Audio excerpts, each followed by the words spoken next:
예, 오늘은 우리가 어떻게 죄에서 용서받고 아버지 앞에 나갈 수 있는 길, 오직 한 분, 오직 예수님 뿐이라는 얘기입니다. 예수님은 누구의 도움이 필요 없습니다. 왜 도움이 필요 없냐면 예수님 자신은 인간의 대표자가 예수님이고 또 신성의 대표자가 예수님 자신이기 때문에 어느 누구의 도움을 받지 않고 예수님이 우리를 아버지 앞에 데리고 가시는 겁니다. 이게 뭡니까? 우와, 성소다. 예. 성라. 성소와 지성소, 또 성소 뜰입니다. 여기에서 우리가 옛날에 아담이 죄를 지었을 때 구속의 경륜이 발표되면서 하나님께서 계획하신 모든 그 마음속에 그려져 있는 그림들이 밖으로 드러난 것이 바로 이 장면입니다. 어떻게 범죄한 아담, 하와, 우리 인간을 구원하실 수 있는 그 계획을 이미 마음에 창세 전부터 세워졌는데 그 세워진 그 비밀이 죄를 범한 후에 밖으로 드러난 것이 뭐라? 이 성소 제도라는 얘기입니다. 이게 바로 하나님의 하늘 성소입니다. 그래서 용서의 전에 감춰졌던 비밀이라는 얘기는 무슨 얘기냐면은 예수님이 죄인을 구원하시기 위해서, 나를 구원하시기 위해서 하나님의 아들이며 자신이 하나님이지만 모든 권세를 내려놓고 인간으로서 이 땅에 오셔서 완전한 속죄물이 될 수밖에 없는 그 비밀을 이 성소 제조를 통해서 우리가 조금씩 이해하고 깨닫게 되고 어떻게 죄인들이 구원을 받을 수 있는가를 그 과정을 우리가 이 성소 제도를 통해서 배우게 되는 것입니다.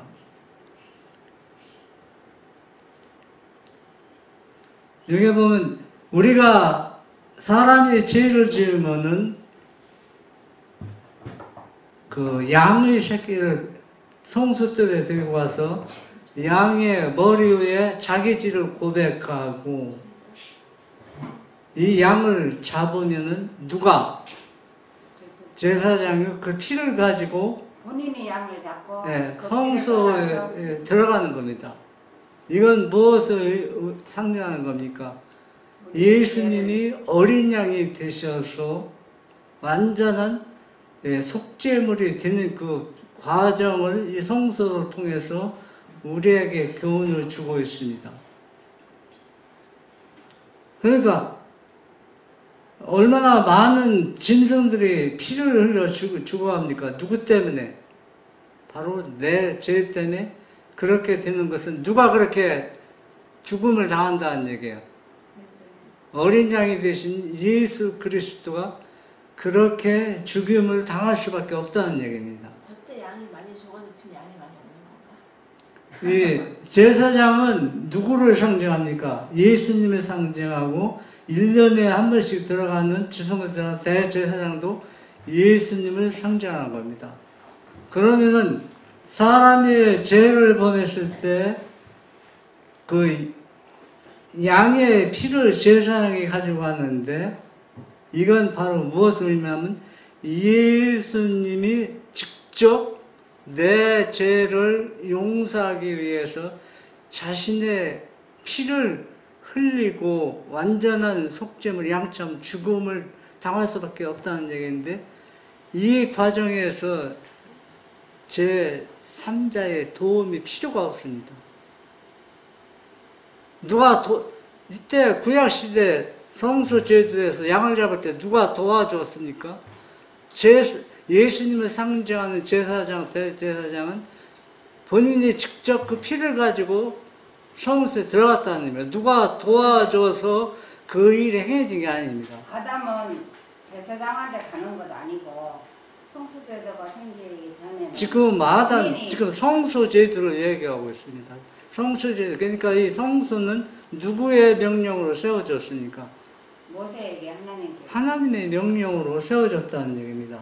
이걸 배경을 자세히 살펴보면은 이 구약 시대의 그 성소제도가 신약 시대로 그대로 옮겨온 겁니다. 변화된 게 없어요. 지금 하늘 지성소에 누가 지금 중보하고 있습니까? 예수님이 중보하고 있습니다. 그러면 예수님이 지성소에 중보하는데 누구의 도움을 받아서 중재하고 있습니까? 아닙니다. 본인이 직접 중재하고 있습니다. 만약에 누구의 도움을 받아서 중보하고 있다면 중보자가 2명이 되어야 돼요. 두 존재가 되어야 된답니다. 그러나 성경은 분명히 중보자는 오직 누구라고 했어요? 예수님 한 분뿐이라고 했습니다. 이 중보자를 통해서 우리가 죄를 용서받고 아버지 앞에 나아갈 수가 있다는 것은 이게 바로 진리입니다.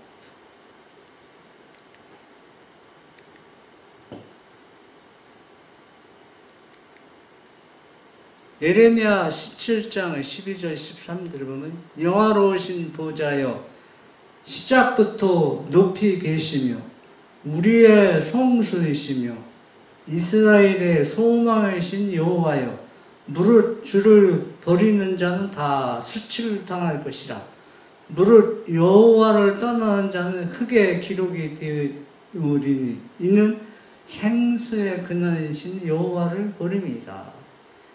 제가 조금 전에 말씀드린 같이 예수님과 하나님 아버지의 마음을 죄인을 구원하는 그 사랑의 그 희생의 그 마음속에 있는 그 계획들이 완전히 뭘 통해서 성소 제도를 통해서 완전히 밖으로 드러난 겁니다.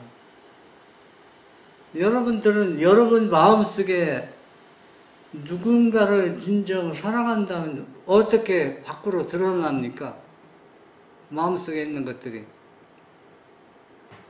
어떻게 드러나요? 네. 그 사람이 좋아하는 것을 사다 줄 수도 있고 만들어 줄 수 있습니다. 마음속에 있는 것들 밖으로 드러나는 겁니다. 그러면 마음속에서 아무리 사랑하고 있다고 해도 드러나지 않으면 그게 어떻게 됩니까? 의미가 없다는 거예요. 그러니까 이미 예레미야 선지자는 계시를 통해서 이미 이런 것들을 다 보았습니다. 보아서 우리의 그냥 하늘날 아버지 예수 그리스도 그 마음이 바로 누구의 성소다? 우리의 성소라는 얘기입니다. 로마서 16장 25절 나의 복음과 예수 그리스도를 전파함은 영세전부터 감춰졌다가 뭐가 영세전부터 감춰졌어요? 뭐가? 예수님의 인성이 인간으로 이 땅에 오셔서 속죄물이 되실 것을 영세전에 감춰진 것들이 이제 완전히 그 비밀이 드러난 겁니다. 아담이 죄를 범했을 때 완전히 드러나서 양을 잡아 제사 되는 것 통해서 예수님이 그렇게 될 것을 이미 말씀해 주고 계시는 것을 알 수가 있습니다. 하입주서 로마서 16장 25절 하나님의 영원한 목적 하나님은 미래에 관한 지식을 갖고 계시며 심지어 창세 전의 일까지도 알고 계신다. 그분은 자신의 의도를 상황에 맞춰야 하지 않으시고 사태가 발전하고 진전되기를 용인하신다. 그는 사물의 어떤 조건을 충족시키려고 일하시지 않고 그런 상태가 존재할 것을 알고 계셨다.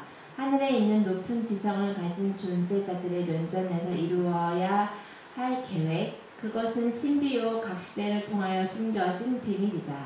하나님이 타락한 인류를 위하여 행하여 오신 바로 그 일을 행하기 위한 영원한 목적으로 한 제물이 준비되었다. 예. 스가랴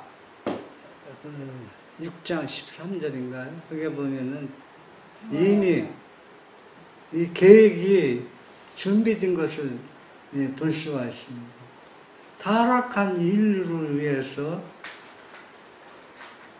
구속의 경륜이 어떻게 이루어질 것을 창세전부터 계획을 세우시고 이 일을 시행하기 위해서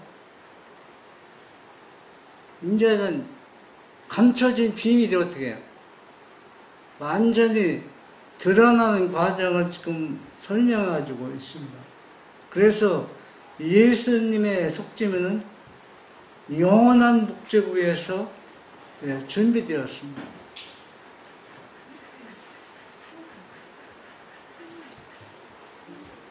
영원토록 숨겨진 비밀, 그리스도의 성육신은 신비이다. 신성과 인성의 결합은 참으로 비밀이며 하나님과 함께 숨겨진 비밀이요 만세와 만대로부터 감추었던 것이다. 그것은 여호와께서 영원한 침묵 속에 감추어 두셨다가 에덴에서 여자의 후손이 뱀의 머리를 상할 것이요 뱀은 그 발꿈치를 상하게 할 것이라는 예언과 함께 처음으로 공개되었다. 네. 그리스도의 성육신은 신비 중에 신비입니다. 이걸 설명할 수 있는 사람은 한 사람도 없습니다. 어떻게 한 개체 안에 두 개체가 있습니까? 그러니까 신성에다 인성의 옷을 입었다고 이렇게 표현하고 우리에게 이렇게 말씀해 주고 있는데 그 과정과 그 배경을 우리가 어떻게 설명할 수가 있습니까? 설명이 불가능한 일입니다. 그러니까 우리 외적인 모습은 인성이고 신성의 하나님이 그러니까 우리도 그렇게 거룩한 하나님의 본성에 참여하는 거거든요. 사람들이 이 과정을 연구해야 하는데 이 연구하는 과정에서 설명하는 과정에서 완전히 파변이 되고 오류가 너무 많이 섞여져 있습니다. 예수님은 지금도 지성소에서 인성을 가지고 우리를 중보하고 있는데 그 인성이 어떤 인성입니까? 유대 땅에 오셨던 그 인성이로 맞긴 맞는데 완전하게 정답은 아니라는 얘기입니다. 왜 아니니까? 예수님이 완전히 속죄물이 되시고 부활하셨을 때 십자가에 달리기 전과 십자가 부활하신 게 똑같습니까? 다릅니까? 외적인 인성의 모습은 똑같지만은 다른 게 뭡니까?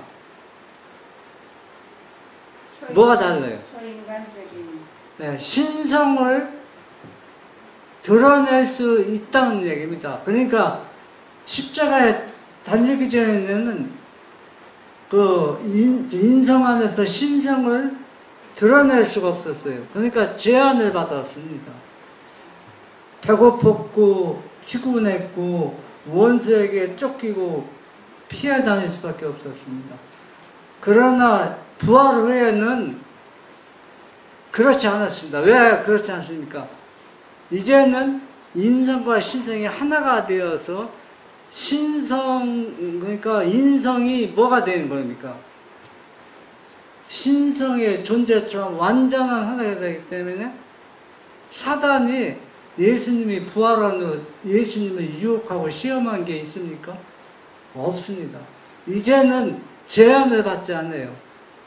그 일요일날 그 엠마오로 가는 두 제자들 나타났을 때 그들이 보이지 않게 나타났고 또 가실 때도 보이지 않게 사라졌고 다락방에 들어갔을 때도 예수님이 들어오는 모습을 본 사람은 제자는 아무도 없어요.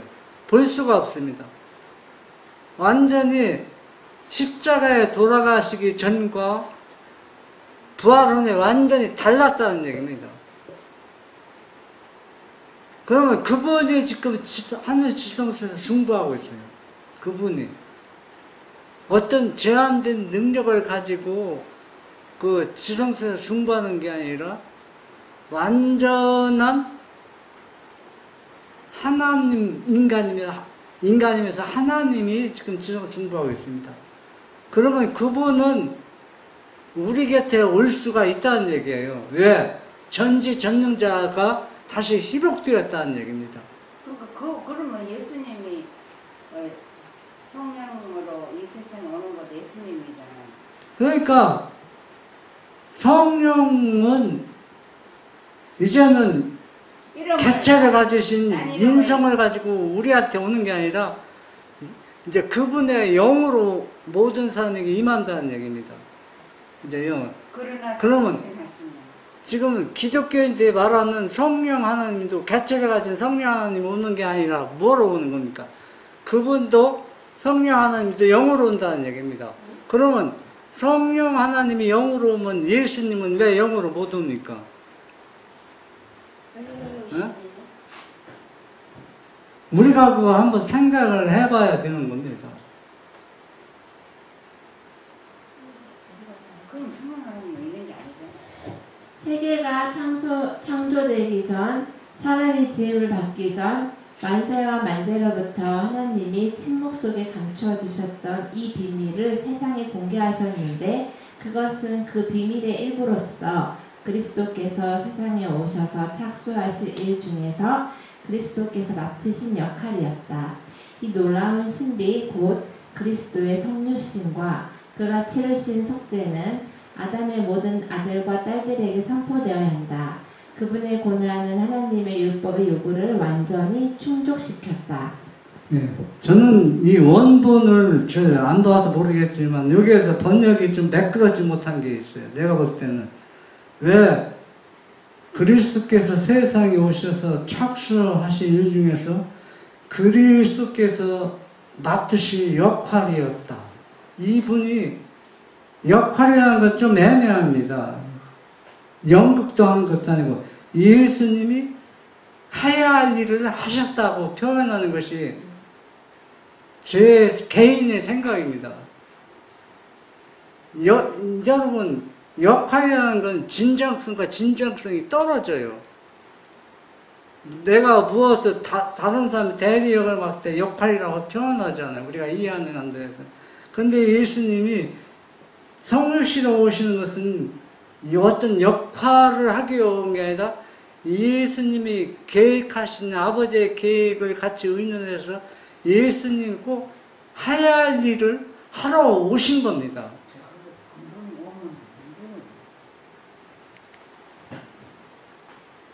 레위기 4장 3절에서 6절 만일 기름 부음을 받은 제사장이 범죄하여 백성의 허물이 되었으면 그가 범한 죄로 말미암아 흠없는 수 송아지로 속죄 제물을 삼아 여호와께 드릴지니 그 수송아지를 회막문 여호와 앞으로 끌어다가 그 수송아지의 머리에 안수하고 그것을 여호와 앞에서 잡을 것이요 기름 부음을 받은 제사장이 그 수송아지의 피를 가지고 회막에 들어가서 그 제사장이 손가락에 그 피를 찍어 여호와 앞 곧 성소의 희생 앞에 7번 뿌릴 것이며. 예, 구약 시대에는 사람이 죄를 범하면 양을 끌고 가서 성소 뜰에서 양의 머리에서 내 죄를 고백하면은 그 양을 잡아서 제사장이 그 피를 성소에 가서 뿌립니다. 그러면 이 제사장은 누구를 상징하는 겁니까? 예수님을 상징하는 겁니다. 그러면 이 제사장이 누구의 도움을 받아서 성소에 들어가서 그 사람이 죄를 용서해 주는 것이나 제사장이 직접 그 누가 아버지 앞에 나가는 겁니다. 제사장이 범죄하면 기름 부음 받은 제사장이 범죄하면 이렇게 하라 이거잖아요. 사람이 범죄해도 똑같잖아요. 사람이 범죄해도 제사장이 그 피를 가지고 가잖아요.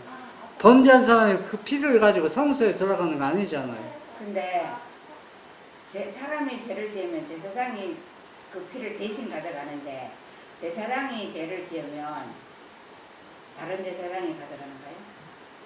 그래서 우리가 구약시대의 성소 제도를 통해서 신약시대에 우리가 죄를 범하면 어떻게 용서를 받는 과정을 여기에서 우리가 배울 수가 있는 거예요. 교훈을 삼을 수가 있습니다.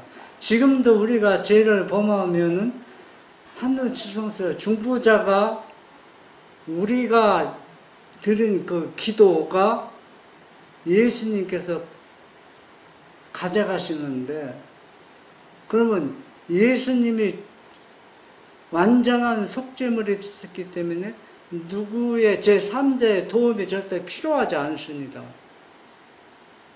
만약에 누구의 도움이 필요하다 하면은 예수님은 완전한 속죄물이 되지 않고 불완전한 속죄물이 되는 거예요. 그렇기 때문에 누군가 도움을 받는 겁니다. 그러면 예수님은 불완전한 속죄물이 되었다고 표현한 것이 한 것도 없습니다. 완전한 속죄물이 되셨기 때문에 예수님 스스로 이걸 가지고 하늘 보좌에 가시는 겁니다.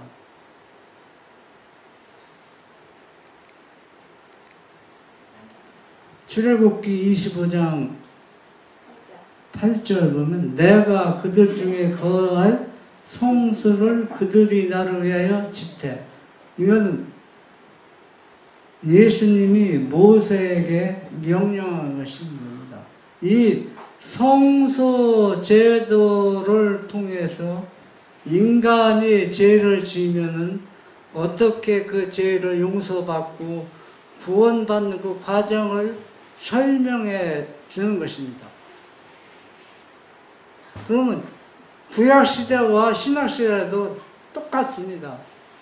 우리가 죄를 범하면은 누구의 도움을 받아서 예수님 앞에 나가는 것이 아니라 직접 누가 가지고 가요? 예수님. 완전한 속죄물이듯이 예수님이 가져가는 겁니다. 만약에 누군가의 도움이 필요해서 예수님 앞에 가져간다면 예수님은 완전한 속죄물이 될 수가 없어요. 불완전한 속죄물이 됩니다. 그렇기 때문에 우리가 이 성소지도와 오늘 지성소에서 이루어진 이 과정을 성경을 통해서 우리가 바르게 이해해야 된다는 얘기입니다. 히브리서 8장 1절에서 2절. 지금 우리가 하는 말의 요점은 이러한 대제사장이 우리에게 있다는 것이라. 그는 하늘에서 지극히 크신 이의 보좌 우편에 앉으셨으니 성소와 참 장막에서 섬기는 이시라. 이 장막은 주께서 세우신 것이요 사람이 세운 것이 아니니라. 예, 이 성소지도는 주께서 친히 세우신 것입니다. 그렇기 때문에 변함이 없어요. 오늘 옛날에 지금 하나도 변한 게 없다는 겁니다. 예수님이 직접 이 일에 관여하시고 이 일을 하고 계시다는 얘기입니다. 왜? 예수님이 세우신 일이기 때문에 그렇습니다.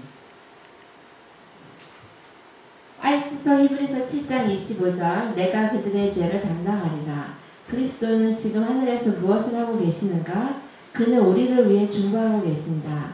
그분이 하시는 일로 하늘의 입구는 하나님의 영광으로 가득 차고 그 영광은 하늘을 향하여 영혼의 창을 여는 모든 사람 위에 비칠 것이다.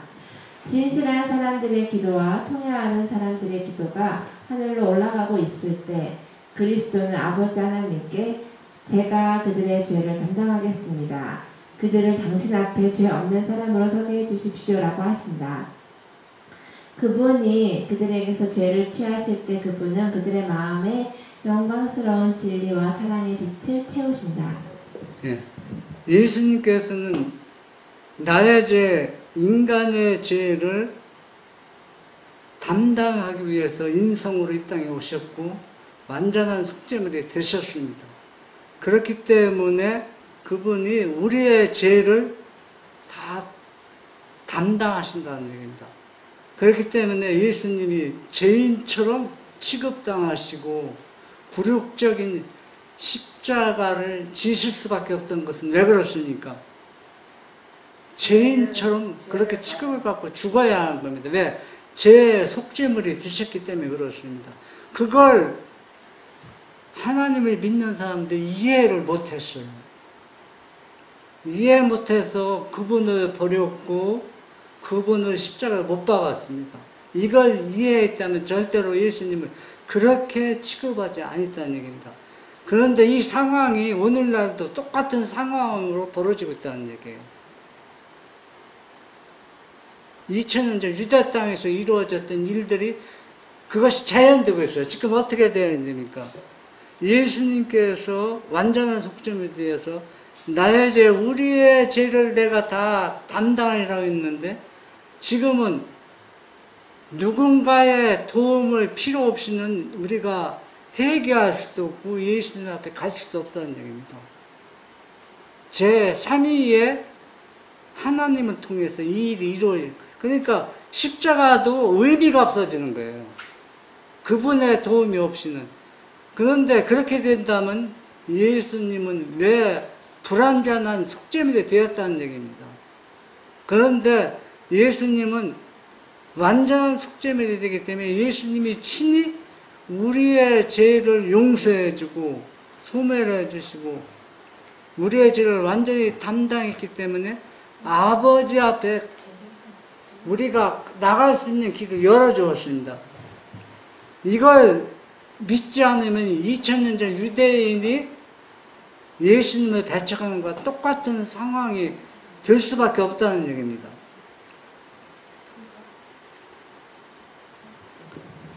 화해주서 키브리서 7장 25절 멜기세덱의 반차를 쫓는 대제사장. 대제사장이라는 직분은 특별한 의미로 그리스도를 표상하기 위하여 고안된 직분이다. 그리스도는 멜기세덱의 반차를 쫓는 영원한 대제사장이 되도록 예정되어 있었다. 이 제사장의 반차는 한 사람에게서 다른 사람에게로 돌아가면서 하는 것도 아니고 갈리지도 않는다. 예.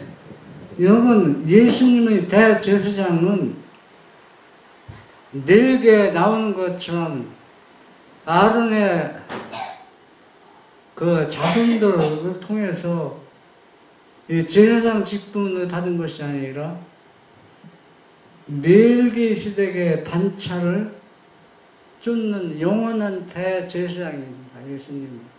그렇기 때문에 이 제사장은 영원토록 누구한테 돌아가면서 제사장직을 맡는 것이 아니라 이 제사장은 갈리지도 않습니다. 이 얘기는 무슨 의미냐면은 이 예수님이 하늘 지성소 대제사장은 누군가의 도움을 통해서 이 제사장 직분을 완수하는 것이 아니라 완전한 제사장으로서 우리가 죄를 짓고 고백하면은 이 기도를 누가 직접 받으십니까? 대제사장이 직접 받으시고 우리의 죄를 용서해 주었다고 아버지 하나님께 보고하는 겁니다. 다른 절차가 필요가 없어요. 직접 이 대제사장 예수님께 나가는 겁니다. 그런데 오늘날 사람들 이렇게 믿는 사람들이 그렇게 많지 않아요. 누군가 제3의 신격을 통해서 그분의 도움을 받아서 우리 죄를 회개하고 그분의 도움 없이는 십자가의 희생물도 무용지물이 돼버리는 겁니다. 그러면 그 유대인들처럼 왜 예수님이 십자가의 고난의 십자가 또 많은 사람들부터 죄인처럼 취급을 받으면서 속죄물이 되었는가를 이해하지 못한 것과 똑같은 상황이 지금 오늘날에도 우리 주변에서 벌어지고 있다는 얘기입니다.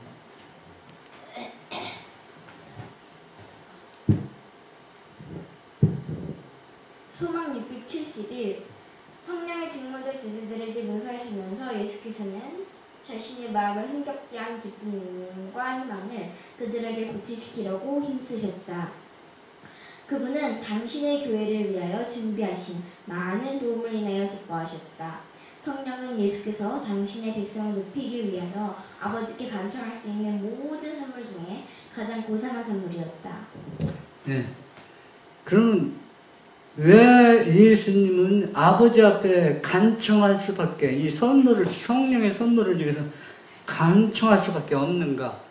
왜 아버지 앞에 간청해야 됩니까?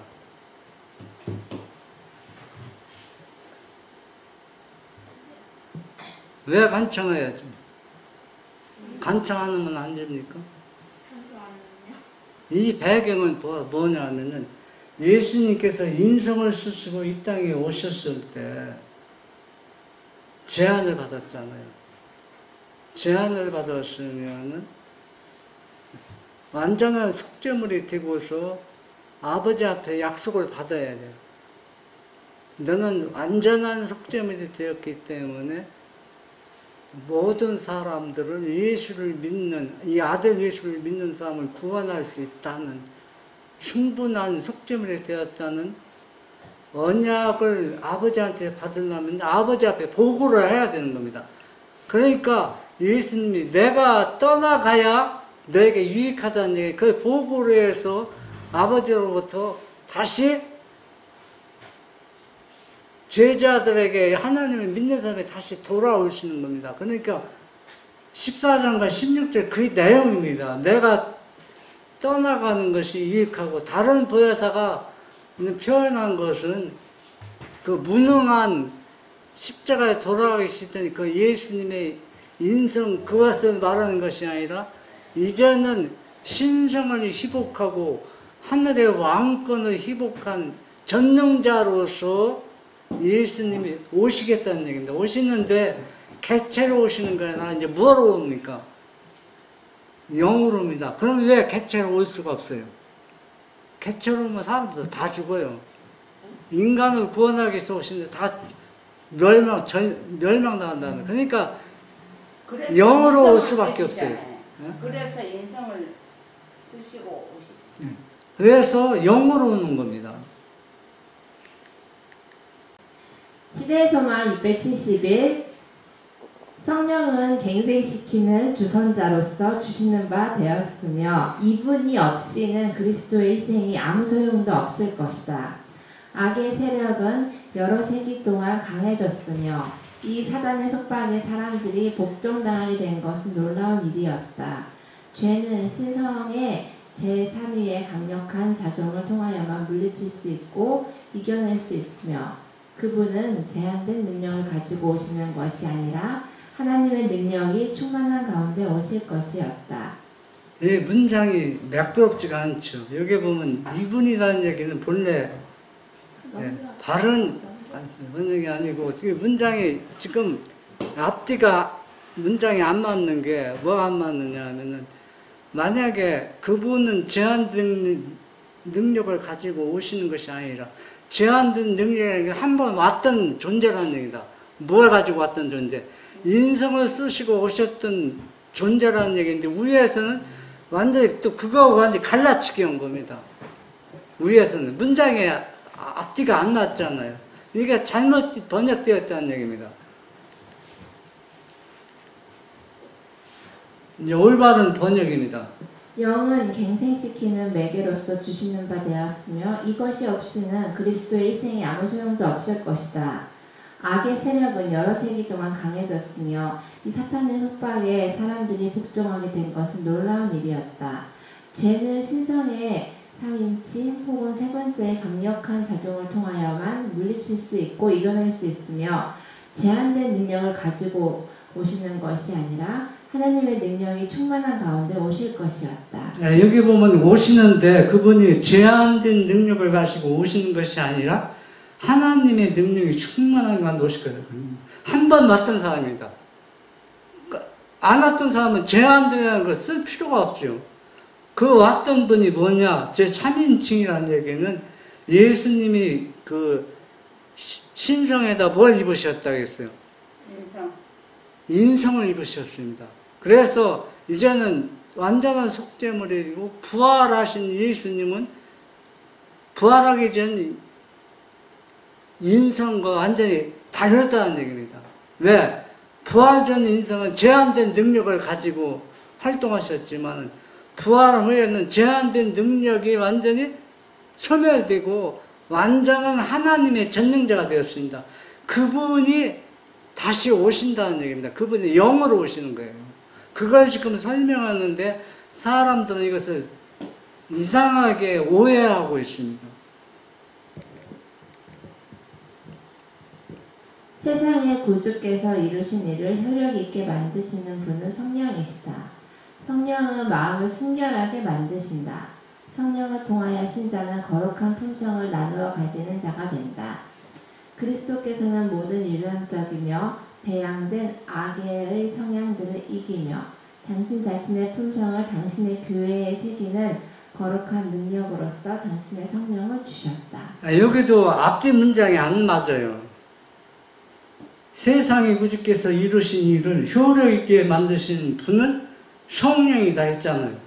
그 성령하고 또 여기 보면 그리스도께서는 모든 유전적이며 다양된 악의 성향들을 이기며 당신 자신의 품성을 당신의 교회에 새기는 거룩한 능력자 성령, 같은 성령이 아닙니다. 위하고 아래고 어떻게 다르냐? 아래에서는 예수님이 인성을 쓰시고 이 땅에 오셔서 우리처럼 인간이 되어서 어떻게 시험을 이기고 친히 자기 자신이 경험했습니다. 그 경험한 것들을 그 성령을 가지고 우리의 도와주고 그 의를 예수님이 나눠준다는 얘기입니다. 위의 성령은 인간이 되보지 않은 그 존재고 아래 그 성령은 인성을 쓰시고 인간처럼 사시면서 경험한 것들, 그것들을 거룩한 능력자, 영이 되어서 우리를 돕기 위해서 오신다고 표현한 겁니다. 그러니까 문장의 앞뒤가 안 맞고 다르다는 얘기예요. 다른 거냐? 세상의 구주께서 이루신 일을 효력 있게 만드는 것은 성령이다. 성령에 의하여 마음이 순결하게 된다. 성령을 통하여 신자는 신성에 참여하는 자가 된다.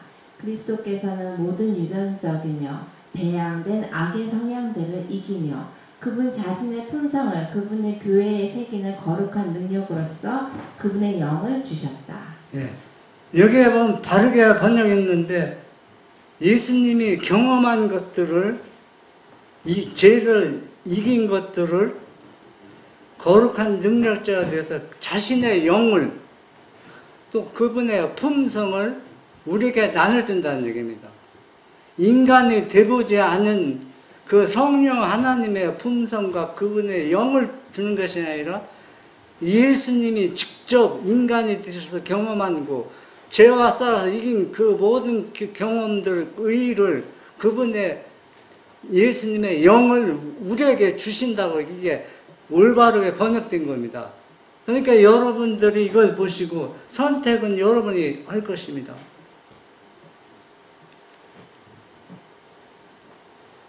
요한복음 14장 16절 보면 내가 아버지께 구하겠으니 그가 또 다른 보혜사를 너희에게 주사 영원토록 너희와 함께 있게 하리니. 이게 많은 사람들이 오해하고 있죠.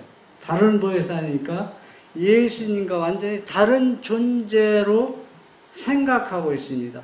과연 그럴까 우리가 생각해 볼 필요가 있습니다. 여러분, 성경은 진리를 완전히 받아들이고 믿을 수 있는 증거들이 충분히 있습니다. 그리고 또 진리를 왜곡하고 받아들일 수 없는 증거들도 많이 있어요. 그리고 또 다른 거다는 것은 제한된 능력으로 왔던 그분이 아닌 다른 능력을 가지신. 그러니까 선택은 본인 자신에게 항상 있는 겁니다. 아무리 진리를 선포와 진리를 주어도 그것을 안 받아들이는 사람에게는 어쩔 수가 없는 겁니다.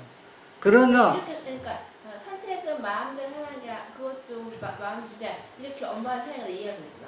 이렇게 그러니까 제한된 인성이 아니고 그렇게 능력 있는 다른 예수님. 그 다음에 이제 성경절이 나옵니다. 여기에서 보면 다른 존재처럼 표현이 있잖아요. 완전히 예수님과 별개의 문제 다른 것처럼.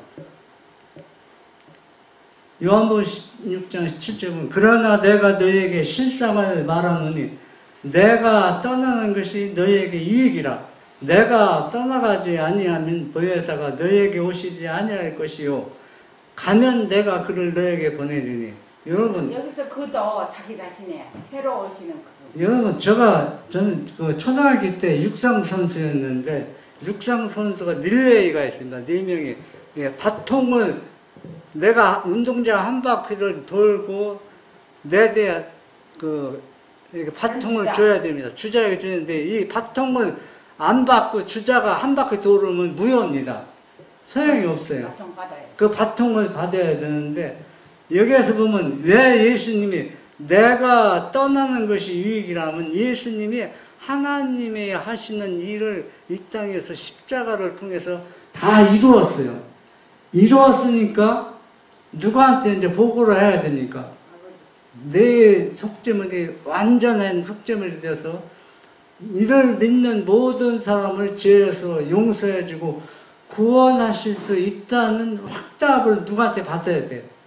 아버지한테 받아야 됩니다. 그걸 보고하러 가는 겁니다. 그래서 내가 떠나는 것이, 내가 그렇게 떠나야 다른 보혜사가 온다는 얘기입니다. 다른 보혜사는 이제는 그 보혜사가 누구냐면 자기 자신인데 이제는 제한된 능력을 가지고 오는 것이 아니라 전능자 하나님으로서 신성을 활용할 수 있는, 이제는 인성도 신성이 똑같습니다. 그래서 그런 존재로 오기 때문에 다른 보혜사로 표현했다는 얘기입니다. 그걸 어떻게 설명하느냐? 다음 성경들이 그것을 뒷받침해주고 있습니다. 여기 보면은 예수님과 성령은 서로 다른 객체임을 알 수 있다. 거의 다 기독교인들이 그렇게 믿고 있어요. 예수님과 성령은 객체가 다르다. 따로따로 있다고 믿고 있습니다. 그런데 희한한 것은 요한복음 17장 3절은 아버지 아들 속에 세 객체가 또 포함된다고 그렇게 설명을 하고 있어요. 참 성경을 연구하는데 참 이상한 것들이 많이 있습니다. 만일 예수님과 성령이 같은 분이라면 혹은 성령이 예수님의 영에 불과하다면 한 분이 떠나고 또 한 분이 오신다고 말하는 것은 눈가림이나 속임수에 불과할 것이다. 제가 이걸 보고 얼마나 놀랐는지 저는 이렇게까지 생각할 줄 몰랐어요. 다 그 들어서 아니면 아니겠지. 다 저렇게 알고 있지. 네. 그러면 예수님이 성령이 예수님의 영에 불과하다면 왜 이렇게 과소평가하는지 모르겠어요. 예? 너무 그러면 성령 하나님이 지금 사람들 찾는데 성령 하나님은 객체 가진 존재로 우리한테 옵니까? 사람에게 옵니까? 그 존재도 영으로 오잖아요. 실제 성령 하나님인지 아닌지 모르겠지만 그 존재도 영으로 와서 활동하는데 왜 예수님은 영은 이렇게 과소평가하는지, 참 신학이라는 것이 얼마나 무서운 것이고 위험한 것인지 여기서 볼 수 있습니다. 여기 보면 내가 다시 한번 읽어보겠습니다. 예수님과 성령은 서로 다른 객체임을 알 수 있다. 만일 예수님과 성령이 같은 분이라면 혹은 성령이 예수님이 영에 불과하다면 이거 참 우리가 이걸 보고도 사람들은 이걸 다 그대로 믿고 있다는 얘기입니다. 한 분이 떠나고 또 한 분이 오신다고 말하는 것은 눈가림이나 속임수에 불과할 것이다. 여기 보면 김규근 목사와 함께하는 신학 연구, 성경 연구 시리즈 4권에 나온 겁니다. 제가 이 시리즈 40권이 있는데 40권을 다 샀는데 저는 안 봅니다. 보면은 너무 이 성경하고 이 진리를 밝혀주는 것이나 엉뚱한 곳을 인도하는 것이 한두 가지가 아니에요. 제가 그 시리즈를 산 것은 그걸 통해서 성경을 연구한 목적을 산 것이 아니라 이분들은 성경을 어떻게 이해하고 있는가 그걸 보기 위해서 샀는데 제가 예측이 딱 맞았어요. 그러니까 이분들뿐만 아니라 모든 기독교인들이 다 이렇게 생각하고 믿고 있다는 얘기입니다. 그러면 다음 성경절을 한번 이걸 어떻게 말하고 있나 한번 보겠습니다. 요한복음 14장 17절 그는 진리의 영이라 세상은 능히 그를 받지 못하나니 이는 그를 보지도 못하고 알지도 못함이라. 그러나 너희는 그를 아나니 그는 너희와 함께 거하시며 또 너희 속에 계시겠습니다. 여기에 요한복음 17장 17절은 다른 보혜사 그 보혜사를 지금 설명해야 되는 겁니다. 그 다른 보혜사가 누구인지를 말해 주겠는데 그는 진리의 영이라. 이거는 뭡니까? 성령을 얘기하는 겁니다. 예수님이 나는 진리라 그랬잖아요. 그러니까 영을 얘기하는 거예요. 개체가 가진 하나님을 얘기하는 게 아니라 개체 속에서 우리에게 오시는 그 영이 진리의 그 성령입니다. 그 성령인데 세상은 능히 그를 받지 못한다. 왜 세상을 못 받느냐? 세상이라는 얘기는 하나님을 믿되 진리 그대로 믿고 받아들이는 것이 아니라 오류를 받아들이기 때문에 하나님의 이 성령, 예수님의 영이 그들 마음속에 올 수가 없다는 얘기예요. 오지 않는다는 얘기입니다. 이걸 세상이라고 표현합니다. 세상은 그러니까 그는 진리의 영이라 세상은 등이 그를 받지 못하니 이는 그를 보지도 못하고 알지도 못합니다. 그를 알지도 못하고 보지 못하기 때문에 만약에 성령이 예수님의 영이라면은 불과하다 하면 속임수요. 그러니까 쉽게 표현하면 완전히 사기꾼이라는 얘기예요. 그럼 예수님은 그 영도 없는 거야 그러면? 그 예수님은 그러니까 이게 지금 세상 사람들은 그렇다는 거예요. 보지도 못하고 알지도 못한다는 거예요. 그러니까 하나님을 믿어도 유대들처럼 메시아를 하나님의 아들로 받아들이지 않으면 아무리 그들이 성수들에 들어가서 양을 잡고 제사 예배를 드려도 그러갔더니 세상 사람과 똑같은 레벨에 속한다는 얘기예요. 그런 사람들은 진리의 영이 누군지 모르는 겁니다. 그러나 여기 뭐 했어요? 그러나 너희는 그를 아나니. 얘는 누굽니까? 예수님이 제자들은 안다는 얘기입니다. 왜 예수님이 제자들은 압니까? 함께 있었다. 진리를 그대로 예수님의 말씀을 받아들이고 믿고 이해하기 때문에 그 다른 보혜사가 누군지 세상 사람들처럼 믿음을 가진 사람 모르지만 예수님이 제자들은 그 다른 보혜사가 누군지 알고 있다는 얘기입니다. 그러니까 예수님이 떠나가도 예수님의 영이 제자들 속에 있었기 때문에 그들은 예수님이 부재를 느끼지 못했다. 네, 다른 보혜사가 누구냐면 그러나 너희는 그 하나님. 왜? 예수님이 계속 그들과 3년 반 동안 있었잖아요. 그는 너희와 함께 있었잖아요. 누가? 다른 보혜사 오실 예수님이 제자들과 함께 있었습니다.